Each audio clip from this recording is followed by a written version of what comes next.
নেইমারের প্রত্যাবর্তনের রাতে স্কটল্যান্ডকে উড়িয়ে দিল ব্রাজিল। 2026 ফিফা বিশ্বকাপের গ্রুপ পর্বের শেষ ম্যাচে ব্রাজিল শুধু জয়ই পায়নি, পেয়েছে আরও একটি বড় সুখবর।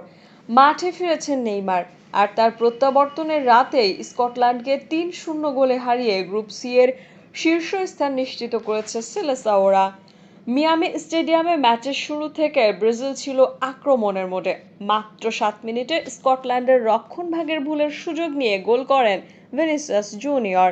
শুরুতে পিছিয়ে পড়া স্কটল্যান্ড এরপর ম্যাচে ফেরার চেষ্টা করলেও ব্রাজিলের গতিময় আক্রমণ তাদের বারবার চাপে ফেলে।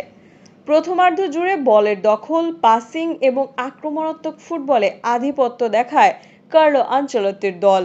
41তম মিনিটে আবারও জালের দেখা পান ভিনিসিয়াস জুনিয়র। নিজের দ্বিতীয় গোল করে ব্রাজিলকে 2-0 ব্যবধানে এগিয়ে দেন তিনি এবং স্কটল্যান্ডের জন্য ম্যাচ আরও কঠিন হয়ে যায়। দ্বিতীয়ার্ধে স্টেডিয়ামের পরিবেশ আরও উত্তেজনাপূর্ণ হয়ে ওঠে যখন দীর্ঘ প্রতীক্ষার পর মাঠে নামেন নেইমার জুনিয়র।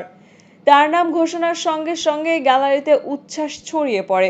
মাঠে নেমেই ব্রাজিলের আক্রমণে নতুন মাত্রা যোগ করেন তিনি। তার উপস্থিতি স্কটল্যান্ডের ডিফেন্ডারদের আরও সতর্ক করে তোলে।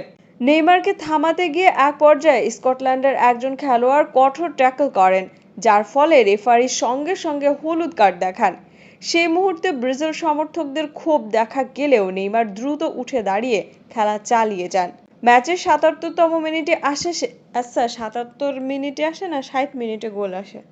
ম্যাচের 60তম মিনিটে আসে শেষ আঘাত। দ্রুত গতির এক আক্রমণ থেকে ম্যাথেউস কুনিয়া গোল করে স্কোরলাইন 3-0 করেন।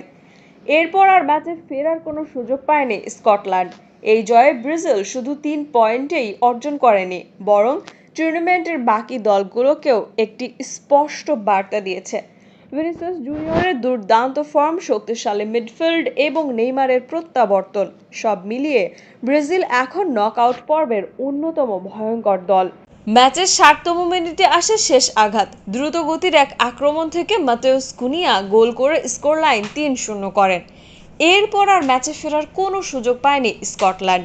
এই জয়ে ব্রাজিল শুধু 3 পয়েন্টই অর্জন করেনি, বরং টুর্নামেন্টের বাকি দলগুলোকেও একটি স্পষ্ট বার্তা দিয়েছে। ভিনিসিয়াস জুনিয়রের দুর্দান্ত ফর্ম, শক্তিশালী মিডফিল্ড এবং নেইমারের প্রত্যাবর্তন সব মিলিয়ে ব্রাজিল এখন নকআউট পর্বের অন্যতম ভয়ঙ্কর দল। গ্রুপ পর্ব শেষ করে ব্রাজিল এখন আত্মবিশ্বাসে ভরপুর, আর নেইমারের প্রত্যাবর্তন সেলেসাও সমর্থকদের জন্য বাড়তি আনন্দের কারণ হয়ে দাঁড়িয়েছে। বিশ্বকাপের নকআউট পর্বে ব্রাজিলকে এখন আরও শক্তিশালী রূপে দেখার অপেক্ষায় ফুটবল বিশ্ব। Anika Hossain, sports FCB।